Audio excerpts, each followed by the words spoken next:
Assalamualaikum, halo semuanya. Kali ini saya akan memberikan materi mengenai review dari histopatologi organ endokrin yang akan dipakai untuk praktikum patologi sistemik 2. Ada 3 preparat yang akan dibahas. Pertama adalah preparat hiperparatiroidisme, saya ulangi, hiperparatiroidisme ini dari kucing dengan gagal ginjal. Pada kasus gagal ginjal Anda akan menemukan hiperparatiroid yang membesar yang merupakan kompensasi dari menurunnya jumlah kalsium yang diserap dari usus. Karena jumlah kalsium yang diserap berkurang, pengambilan kalsium akan dilakukan dari tulang, dan disitulah hormon paratiroid berfungsi. Karena kerusakan ginjal ini kronis, peningkatan kerja dari kelenjar paratiroidnya juga berlangsung dalam waktu lama. Nah, itulah yang akan memicu terjadinya hiperplasia kelenjar paratiroid atau yang kita sebut dengan hiperparatiroidisme. Sederhana yang akan Anda lihat, pertama adalah tiroid. Ini tiroid normal, ini kelenjar paratiroid ya, kurang lebih paratiroid itu dalam kondisi normal ukurannya sekitar 1/10, 1/15 dari tiroid.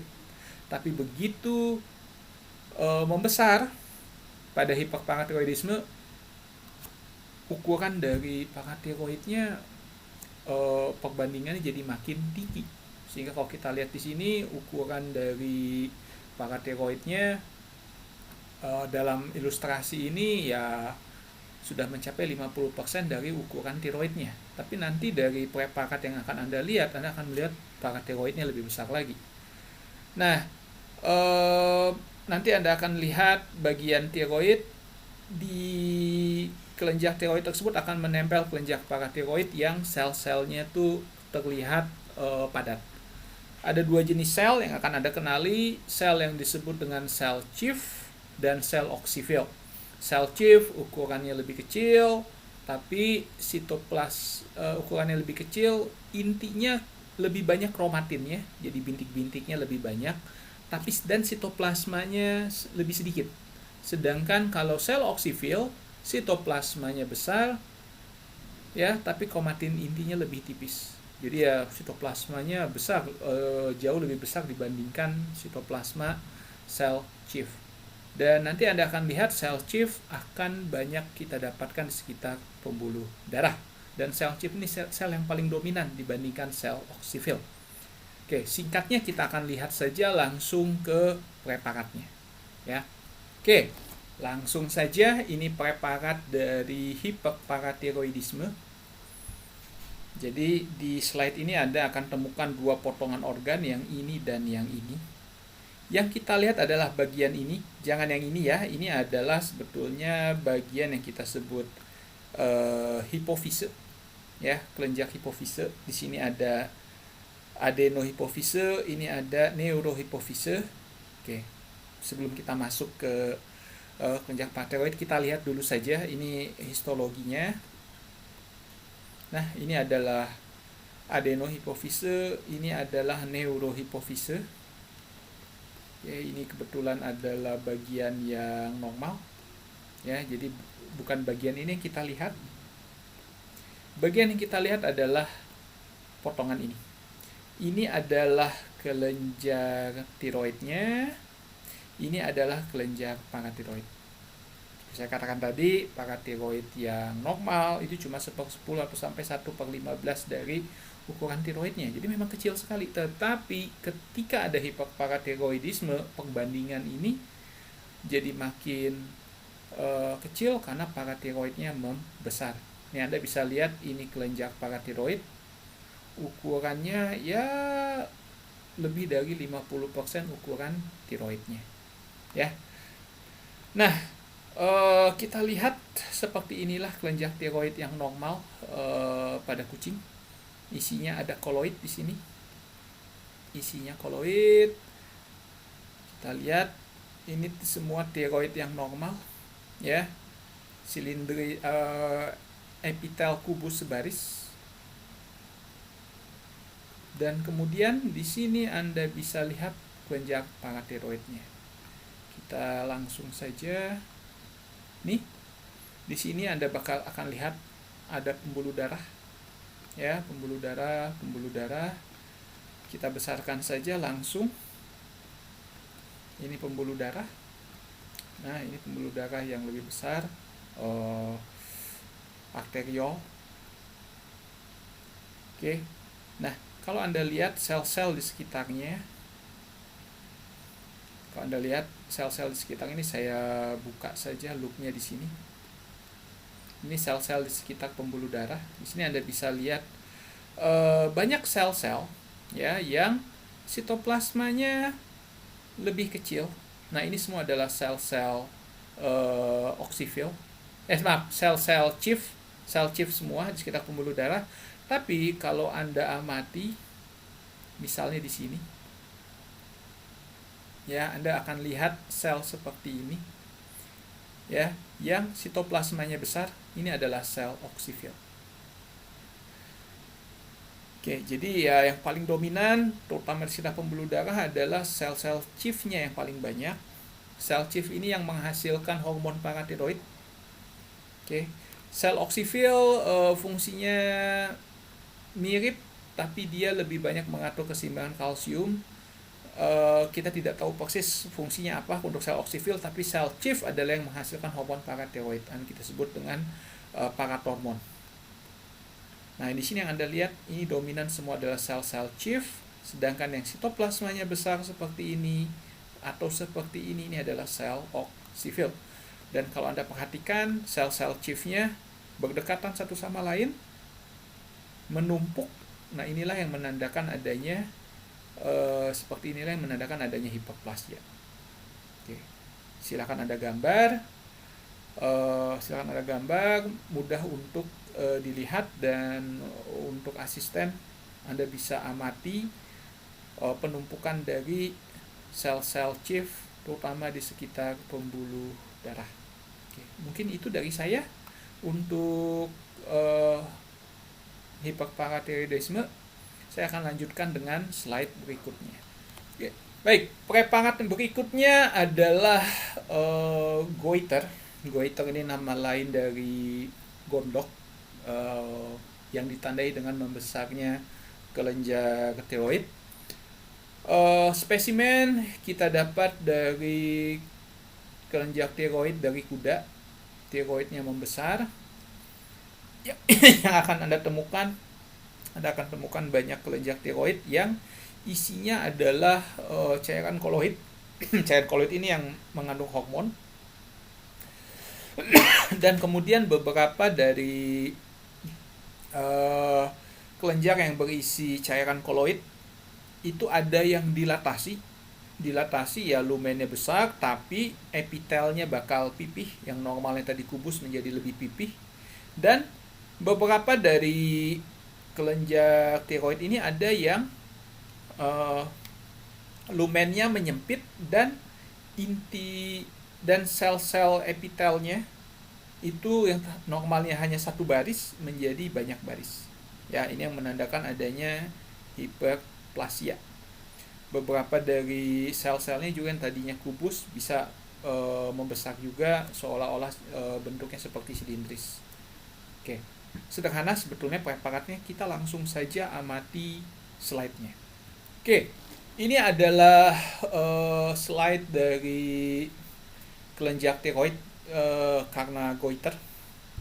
Dari gambaran di sini saja Anda bisa lihat ada yang merah-merah. Merah-merah ini adalah kelenjar tiroid yang banyak menghasilkan koloid. Jadi yang merah-merah adalah koloidnya, tapi ada bagian yang merah-merahnya tidak terlalu terlihat. Kita akan amati. Kita amati dulu bagian ini. Saya besarkan. Oke, jadi Anda bisa lihat nih bagian-bagian seperti ini. Normalnya kelenjar tiroid, sel-sel kelenjarnya kubus, satu baris. Kita lihat bagian yang ini, yang kelihatan lumennya besar. Saya langsung saja pakai pembesaran 20 kali. Pembesaran 40 kali saja. Nah, ini ini adalah kelenjar tiroid yang normal. Ya, dengan di sini Anda lihat kubus sebaris, tapi coba Anda lihat di sini. Ya, ini lumennya membesar, tapi Anda bisa lihat bagian dari epitel kelenjar tiroidnya jadi memipih. Ya, memipih, yang tadinya kubus jadi lebih pipih. Nih ya, saya besarin aja ke sini. Nih, Anda lihat yang dia menjadi lebih pipih. Epitelnya sih normal, tapi ini menjadi lebih pipih. Nah, ini yang menandakan adanya dilatasi dari kelenjar tiroid. Oke. Nah di sini juga Anda bisa lihat ini yang dilatasi. Jadi kalau kita lihat di sini, epitelnya jadi pipih dan dia penuh, lumennya berisi dengan koloid. Selain itu, Anda bisa lihat juga lumennya menipis, tapi lihat susunan dari epitelnya bertumpuk-tumpuk. Yang normalnya cuma sebaris, ini jadi lebih dari satu baris. Ya, ini yang mencirikan adanya hiperplasia. Oke, coba saya geser ke daerah ini yang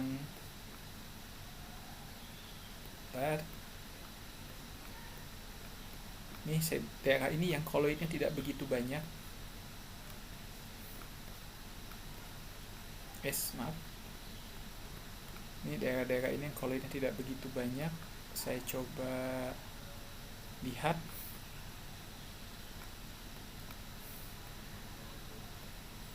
Nah, oke, di sini Anda bisa lihat hiperplasia, ya. Dan kemudian pada sekitar folikel Anda bisa lihat ada sel-sel yang sitoplasmanya, saya langsung saja nih pakai loop saja. Nih, daerah ini ada sel-sel yang sitoplasma dari sel-selnya tidak berwarna, ada vakuolnya. Ini ada yang kita sebut sel-sel parafolikuler. Kalau sel kelenjar tiroid menghasilkan hormon tiroksin, kalau sel-sel parafolikuler ini menghasilkan yang kita sebut hormon kalsitonin. Ini normal, ya, cuma ya sebagai latihan saja Anda bisa cari dan Anda bisa cari untuk struktur normal dari sel-sel parafolikuler. Ya. Oke. Mungkin itu untuk kelenjar tiroid, tidak begitu sulit ya. Kita langsung lanjut saja dengan preparat berikutnya di organ lain. Preparat yang terakhir adalah amyloidosis adrenal dari sapi. Amyloidosis adrenal ini adalah penimbunan amyloid di adrenal, terutama penimbunan amyloidnya kita temukan di dalam korteks, ya, korteks adrenal. Sebelum saya bicara lebih banyak mengenai preparat ini, saya bahas dulu histologinya. Secara umum, yang namanya kelenjar adrenal dibagi menjadi bagian korteks, dibagi menjadi kapsula dulu, korteks, dan kemudian medula. Kapsula terdiri dari jaringan ikat. Nah, korteksnya ini adalah bagian yang paling banyak selnya, paling banyak jenis selnya. Pertama ada zona glomerulosa. Zona glomerulosa ini menghasilkan hormon disebut aldosteron. Kemudian zona fasciculata, kelenjar-kelenjarnya banyak. Zona fasciculata ini menghasilkan kortisol, dan zona reticularis yang menghasilkan hormon estrogen betina atau testosteron kalau di jantan, dan medula. Ya. Kelainan utama itu adalah pada bagian korteks di zona fasciculata. Di zona fascikulatanya Anda akan temukan timbunan amyloid yang warnanya pink. Nah, ada satu bagian dari zona fasciculata ini yang menjorok masuk ke medula yang kita sebut dengan nodular cortex hyperplasia. Ya, jadi ada bagian dari zona fasciculata nonjol masuk sampai ke medula, sehingga Anda akan lihat di bagian medulanya ada bagian dari dari zona fasciculata, ada bagian korteks, dan Anda bisa temukan juga amyloid di nodular cortex hyperplasia ini. Di dalam medula sendiri, kelainan utama yang kita akan temukan adalah perdarahan. dan juga disertai pembendungan di medulanya. Sederhana, Anda kenali histologinya, temukan di mana amiloidnya, terutama di zona fasciculata, dan kenali juga adanya perdarahan di medula. Ya, oke, kita lanjut saja langsung ke preparatnya. Oke, ini preparat dari kelenjar adrenalnya. Ini kelenjar adrenal besar, ini adalah bagian korteks, ini adalah bagian medulanya. Korteks, medula. Oke, saya langsung besarkan saja ke pembesaran 4 kali. Ini adalah kapsula. Ya, saya besarkan saja 10 kali ini. Kapsula. Saya besarin lagi. Oke, kapsula. Nah, di sini nih Anda lihat ada yang bulat-bulat. Ini kalau saya besarin, yang bulat-bulat ini mirip seperti glomerulus, makanya disebut dengan zona glomerulosa. Oke, ini zona glomerulosa yang normal. Ya, disebut glomerulosa karena mirip seperti glomerulus di ginjal. Oke. Berikutnya bagian ini bagian ini yang paling lebar, dan Anda bisa lihat ada yang pink di sini. Ini adalah amiloidnya sebetulnya. Kita besarkan saja. Nih. Nah, ini adalah zona fasciculata, terdiri dari banyak kelenjar-kelenjar. Ini menghasilkan hormon kortisol. Dan Anda bisa lihat di antara selnya akan kita temukan amiloid warna eosinofilik, pink, dan kelihatannya homogen, ya, tidak berserabut. Ini adalah amiloid nih. Dan kemudian untuk kasus ini amiloidnya Anda akan temukan pada zona fasciculata, ya. Berikutnya kita lihat lagi, mungkin kurang kelihatan, 10 kali. Ini ada bagian seperti ini. Saya langsung saja 40 kali.